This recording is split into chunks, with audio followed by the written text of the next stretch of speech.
नमस्कार, आप देख रहे हैं हिंद 24 टीवी।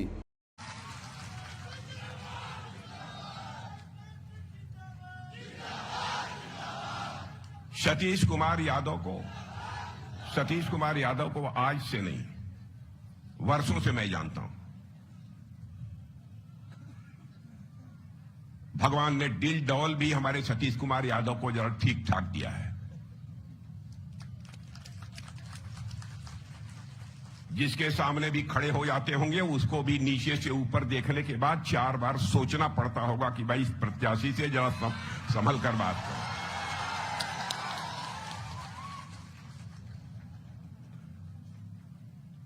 और इनके बारे में जो कुछ भी मैंने सुना है बहने भाई, हो सकता है प्रत्याशी होता है, विधायक होता है, व्यस्तता होती है, विधानसभा की भी व्यस्तता होती है और साथ ही साथ अन्य भी बहुत सारी व्यस्तताएं होती हैं। हो सकता है किसी की अपेक्षा रही होगी यह काम हो जाए, हो सकता है वो न हुआ हो, लेकिन इतनी बात मैं दावे के साथ कह सकता हूं कि पूरी ईमानदारी के साथ सतीश कुमार यादव ने अपने विधानसभा के विकास की अपनी तरफ से कोशिश की है और इस विधानसभा का विकास हुआ है। इस सच्चाई को कोई नकार नहीं सकता।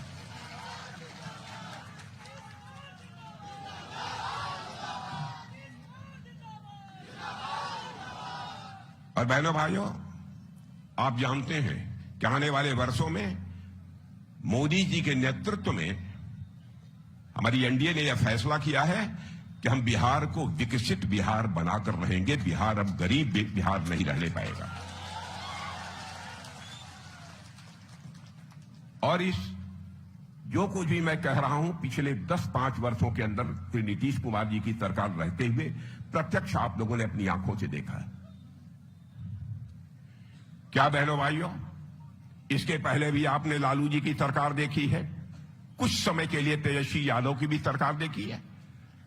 क्या बहनों भाइयों, कोई व्यक्ति उंगली उठाकर यह कोई आरोप लगा सकता है, चाहे वह नीतीश कुमार जी वहां पर हो, चाहे यहां पर आपका विधायक सतीश कुमार हो, कोई मां का लाल उंगली उठाकर नहीं कह सकता है कि उनके दामन पर कोई भ्रष्टाचार की दाग लगी हुई है।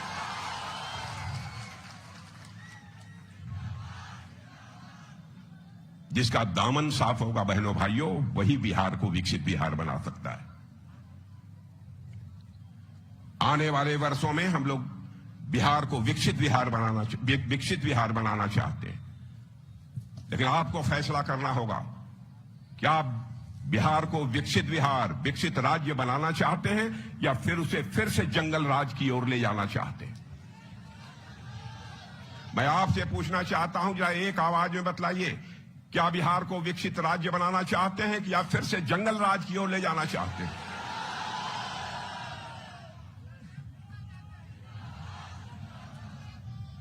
और बहनों भाइयों, मैं सीना ठोक कर मैं कह सकता हूं, विकसित बिहार भी यदि कोई बना सकता है तो केवल और केवल एनडीए बना सकती है और कोई दूसरी राजनीतिक पार्टी अथवा गठबंधन नहीं बना सकता। आप ये कहेंगे कि यह आप किस आधार पर दावा कर रहे हैं, विकसित बिहार बना सकता है कोई तो केवल एनडीए बना सकती है। यह दावा मैं इसलिए कर रहा हूं, 2014 के पहले का भी आपने भारत देखा है और 2014 में एनडीए की मोदी जी के नेतृत्व में सरकार बनने के बाद भी आप भारत को देख रहे हैं। बहनों भाइयों, पहले भारत अंतर्राष्ट्रीय मंचों पर कुछ बोलता था तो भारत की बातों को जितनी गंभीरता पूर्वक दुनिया के मंचों पर लिया जाना चाहिए नहीं लिया जाता था, लेकिन आज भारत अंतर्राष्ट्रीय मंचों पर कुछ बोलता है तो सारी दुनिया कान खोलकर सुनती है भारत बोल क्या रहा है। यह भारत की हैसियत बनी है।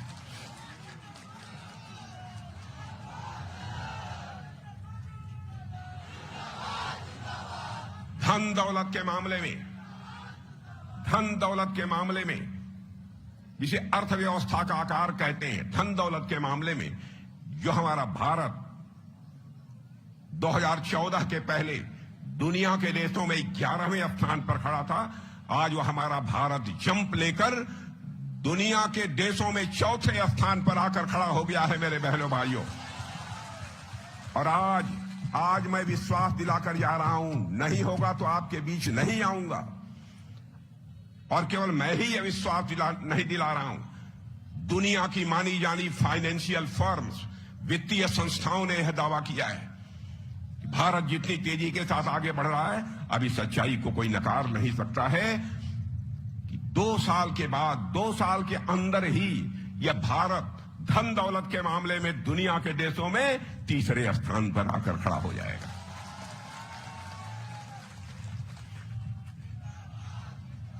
हमसे यदि कोई पूछे, सच में हमारा दिल तो कहता है तीसरा स्थान भी हमको स्वीकार नहीं है।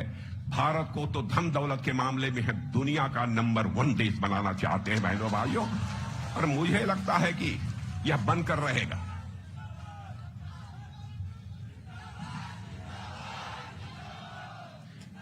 बिहार के विकास का जहां तक प्रश्न है, मैं आपको बतलाना चाहता हूं, एक आंकड़ा मैं देना चाहता हूं। जब केंद्र में कांग्रेस और आरजेडी की सरकार थी, यानी यूपीए की सरकार थी, तो 10 साल में इन्होंने बिहार के विकास के लिए केवल 2 लाख करोड़ रुपया दिया था। 2 लाख करोड़ केवल दिया था। और जानते हैं, जब से हम लोगों की सरकार आई है, 10 साल में हम लोगों ने बहनों भाइयों 15 लाख करोड़ रुपए बिहार के विकास के लिए दिया है। जब भी इन लोगों की सरकार आती है, बिहार पर ब्रेक लग जाता है। और हिंदुस्तान में किसी भी राज्य में जाकर देख लीजिए, जहां जहां पर भारतीय जनता पार्टी की सरकार होगी अथवा एनडीए की सरकार होगी, वहां विकास की गति सर्वाधिक तेजी के साथ आगे बढ़ रही होगी। विकास करने का सामर्थ्य, विकास करने की कुवत, विकास करने की कला यदि किसी के पास है तो वो एनडीए के पास है मेरे बहन भाइयों, इसलिए आया है। और हम खुशहाल बिहार बनाना चाहते हैं, और हम तो यह चाहते हैं दिल से कि हमारे बिहार का एक भी नौजवान शेष नहीं बचना चाहिए। जो नौजवान काम करना चाहता है, जिस नौजवान के पास काम करने की कुशलता है, उस नौजवान के हाथों को काम न मिल जाए, ऐसा एक भी नौजवान शेष नहीं बचना चाहिए। और मैं आपको यकीन दिलाकर जाना चाहता हूं, जिस तेजी से हम लोग आगे बढ़ रहे हैं मेरे बहनों भाइयों, यह काम भी बिहार में होकर रहेगा। कोई मां का लाल इसको टाल नहीं सकता।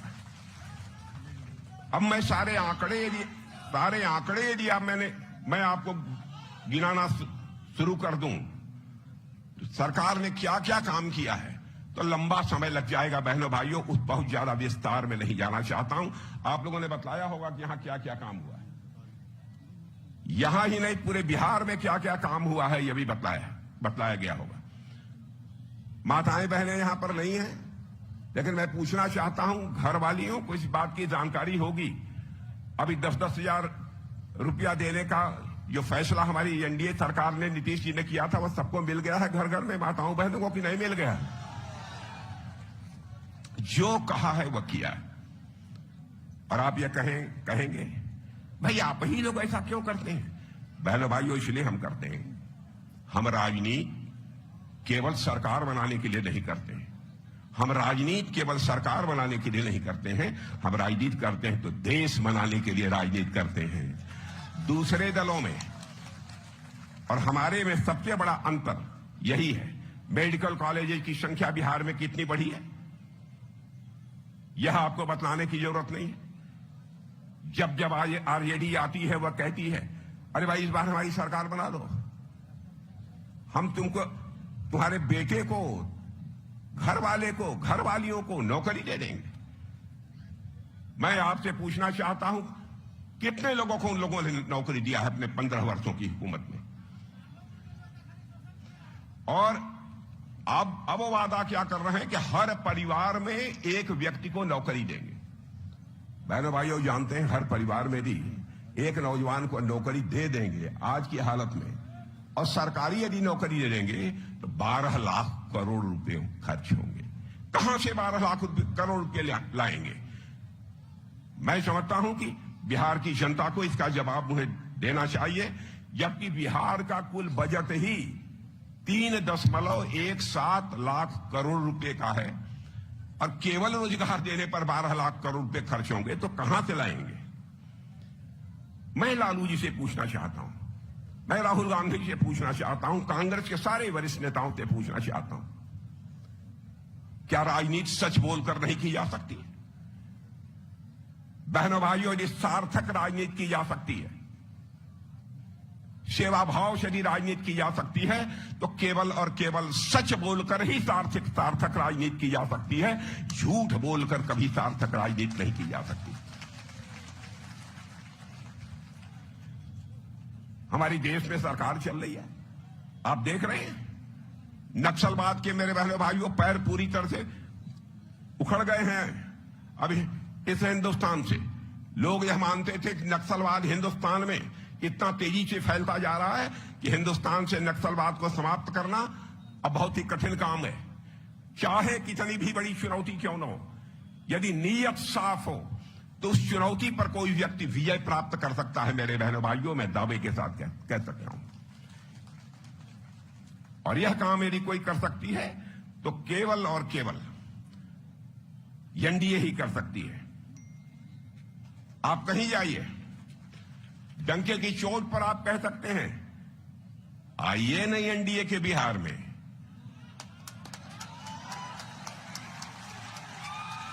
पहले नहीं कह सकते थे आइए नहीं एनडीए के बिहार में, हमारा विकसित बिहार में। और इनकी क्या हालत है की? इनकी हालत क्या थी? आरजेडी के लोगों की, यूपीए के लोग, आइए ना हमारा बिहार में, ठोक देंगे कपार में।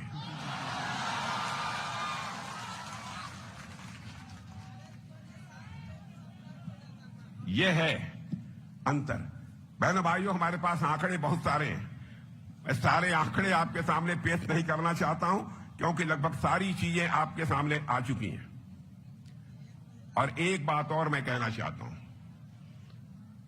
भारत के आप नागरिक हैं, और मैं जानता हूं हर भारतवासी मान, सम्मान, स्वाभिमान का बहुत ही धनवान होता है, बहुत धनी होता है। वह बिना खाए 2-4 दिन तो गुजार सकता है, लेकिन अपने स्वाभिमान पर चोट किसी भी सूरत में वो बर्दाश्त नहीं कर सकता।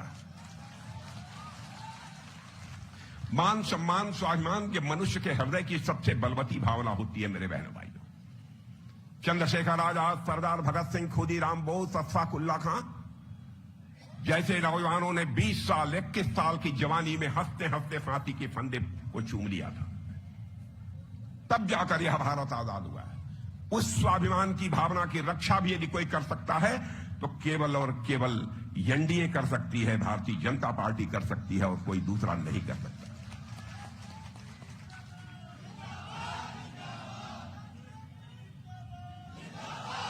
ये लोग समाज को हिंदू मुस्लिम के आधार पर बांटकर सरकार बनाना चाहते हैं। बहनों भाइयों, हम समाज को हिंदू, मुसलमान, जाति, पंथ, मजहब के आधार पर बांटकर सरकार नहीं बनाना चाहते, बल्कि समाज के सभी वर्गों को साथ लेकर हम भारत को विकसित भारत बनाना चाहते हैं, और बिहार को विकसित बिहार बनाना चाहते हैं। कोई यह बतला दे, मुसलमान भी, कोई भी यह बतला दे, जो भी सहायता, चाहे हमारी राज्य सरकार यहां बिहार की हो, नीतीश जी की, चाहे केंद्र की मोदी जी की सरकार हो, किसी के साथ भेदभाव किया हो कि यह फला जात का है, इसको तो मदद कर दो, फला धर्म का है, इसको तो मदद कर दो, लेकिन फला जाति हो, फला धर्म का है, इसकी मदद नहीं होनी चाहिए। क्या कभी हम लोगों ने इसके बारे में सोचा है? क्या कोई भेदभाव किसी के साथ किया है? या पूरी जमात में खड़े हुए लोगों से मैं पूछना चाहता हूं, यदि किया हो तो एक व्यक्ति कोई हाथ उठा दे कि हमने किसी के साथ भेदभाव किया। ये लोग बराबर समाज को जाति, पंथ, मजहब और हिंदू मुसलमान के आधार पर बांट कर देश को बर्बाद करना चाहते हैं। बहनों भाइयों, मजबूत सरकार यदि बनाई जा सकती है तो सभी को साथ लेकर ही मजबूत सरकार बनाई जा सकती है, और जब सभी को साथ लेकर हम मजबूत सरकार बनाएंगे तो सभी को साथ लेकर भारत को विकसित भारत भी हम बनाएंगे। यह मैं आपको विश्वास दिलाना चाहता हूं, आपको भरोसा दिलाना चाहता हूं। मोदी जी के नेतृत्व में 11 वर्षों में अंतर्राष्ट्रीय जगत में, सारी दुनिया में भारत के प्रति जो धारणा बनी हुई थी, उस धारणा को हम लोगों ने बदल दिया। पहले दुनिया के लोग यह मानते थे भारत तो बहुत कमजोर भारत है, भारत यह गरीब भारत है। अब दुनिया के देश इसे नहीं मानते। भारत को कोई कमजोर भारत नहीं मानता। आपने देखा होगा, जरूरत पड़ी तो सर्जिकल स्ट्राइक किया, जरूरत पड़ी तो एयर स्ट्राइक किया, और जब आतंकवादियों ने हमारे भारत के अंदर जम्मू कश्मीर के पहलगाम में घुसकर जो वहां पर घूमने टहलने गए थे नौजवान नवयुवतियां जो घूमने टहलने गई थी, धर्म पूछ पूछ कर मारा है मेरे बहनों भाइयों, धर्म पूछ पूछ कर इन लोगों ने मारा है।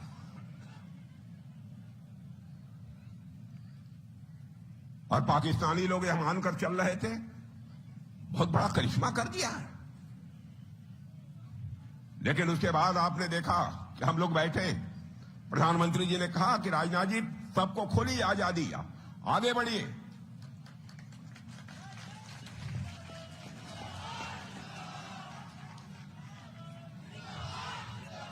और मैंने अपने सेना के सारे प्रमुखों को बुलाकर जब उनकी बैठक की, मैंने कहा कि इस समय 2-4 दिन के अंदर ही हमको ऑपरेशन करने की जरूरत पड़ेगी और हम इसका मुंहतोड़ जवाब देना चाहते हैं। तो आपको जानकर खुशी होगी कि चाहे हमारे सेना के अध्यक्ष रहे हों, चाहे नौसेना के अध्यक्ष रहे हों, चाहे वायुसेना के अध्यक्ष रहे हों, तीनों ने कहा कि सर जो आदेश होगा हम ऑपरेशन करने के लिए पूरी तरह से चटपट भी करने के लिए हम तैयार हैं।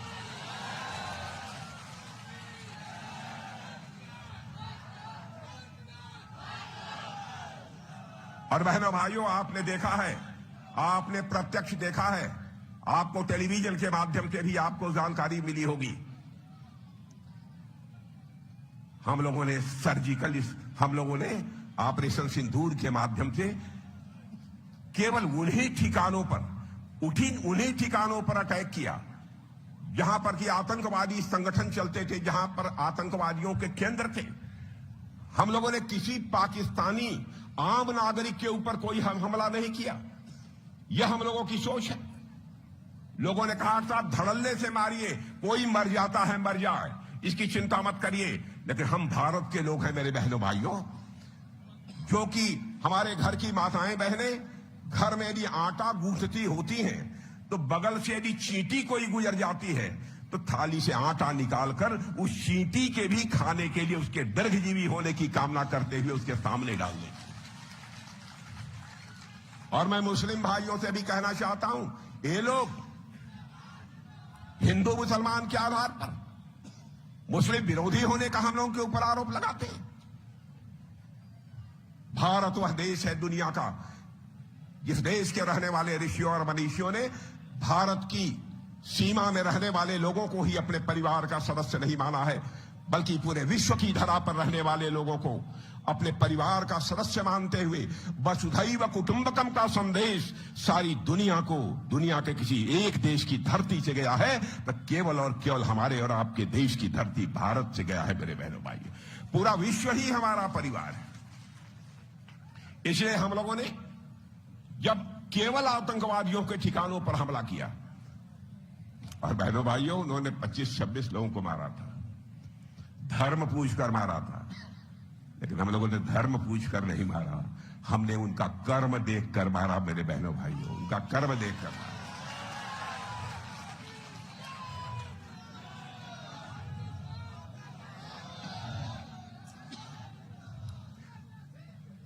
और आपको जानकर खुशी होगी कि सारी दुनिया में इसकी सराहना हुई। भारत की ताकत का एहसास सारी दुनिया को हुआ। भारत अब कमजोर भारत नहीं रहा है, भारत अब दुनिया का ताकतवर देश बन गया है बहनों भाई। इसलिए मैं आप सबसे अपील करने आया हूं। अब हमारे कर्पूरी ठाकुर जी गरीब मां की कोख से पैदा हुए थे, इसी बिहार की धरती पर बिहारी मां की कोख से पैदा हुए थे। पूरी ईमानदारी के साथ कर्पूरी ठाकुर जी ने बिहार के विकास के लिए काम किया था। कांग्रेस के लोग आते रहे, 50-55 वर्षों तक अखंड इन लोगों ने सरकार चलाई। केवल कर्पूरी ठाकुर जी की इसलिए चिंता नहीं की। अरे वो तो गरीब के बेटे हैं, मुख्यमंत्री रह लिए तो क्या हुआ? और अपने यदि लेना होगा तो खूब भारत रत्न लेंगे। लेकिन बहनों भाइयों, हमारी सरकार बनने के बाद जब मोदी जी प्रधानमंत्री उन्होंने कहा बने, तो उन्होंने कहा कि कर्पूरी ठाकुर जी ने जिस तरीके से पूरी ईमानदारी के साथ बिहार के लोगों की सेवा की है, उसके लिए उनको भारत रत्न की उपाधि से सम्मानित किया जाना चाहिए। और हम लोगों ने भारत रत्न की उपाधि से उन्हें सम्मानित किया।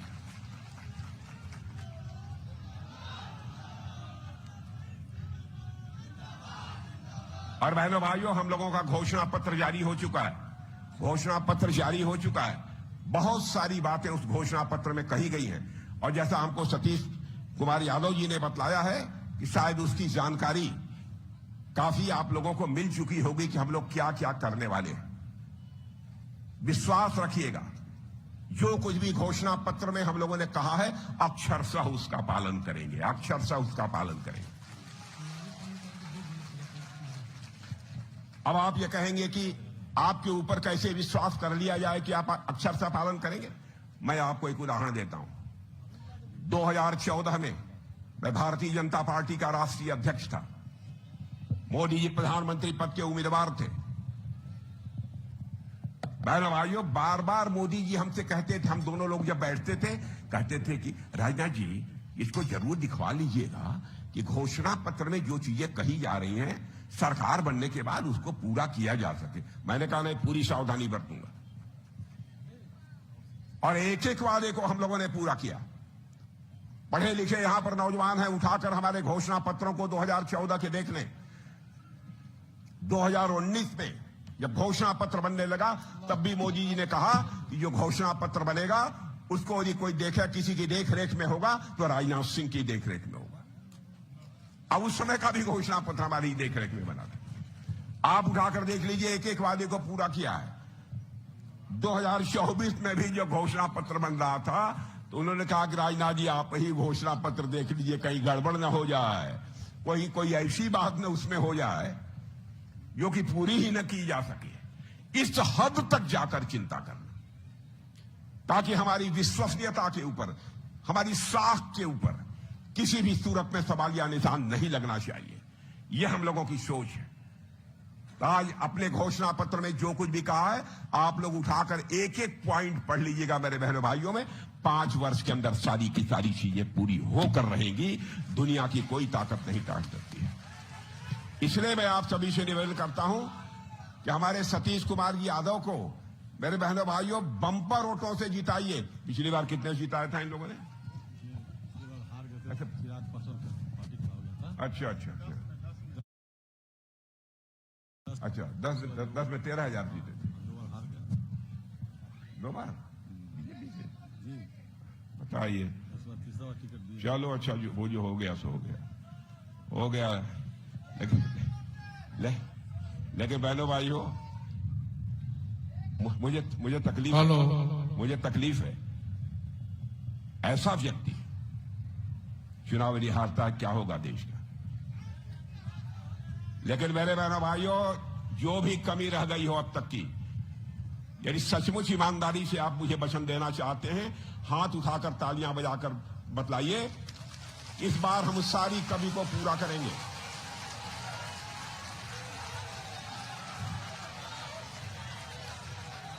तो मैं यह मान कर जाऊं बम्पर वोटों से हमारे सतीश यादव जी को चुना कर आप भेजेंगे। बोलिए, इधर के लोग बोलिए। पक्का? वहां जो खड़े हैं वो लोग जरा बतलाइए, पक्का? प्राण जाई पर वचन न जाई। प्राण जाई पर वचन न जाई, याद रखिएगा। और मैं आपको यकीन दिलाता हूं, सतीश जी, आपको भारी भरकम 12-13 हजार से काम नहीं चले। कितने से? तो सुन लीजिए, यदि आप लोगों ने कहा है कि 50,000 से जिताएंगे, मैं मान लूं 50,000 जिताएंगे। सुनिए तो पहले 50,000 में दूंगा। आप ऐसा करिए 40-50 हजार के बीच में इन्हें जिता दीजिए। मैं आपको यकीन दिलाना चाहता हूं, मैं फिर से इनके चुनाव जीतने के बाद यदि सतीश जी बुलाएंगे तो मैं जरूर आऊंगा तो अपना स्वागत कराने के लिए नहीं आऊंगा, बल्कि एक बार शीश झुकाकर यहां की जनता के प्रति आभार व्यक्त करने के लिए मैं आऊंगा। मेरे बहनों भाइयों, आप सबको बहुत बहुत धन्यवाद।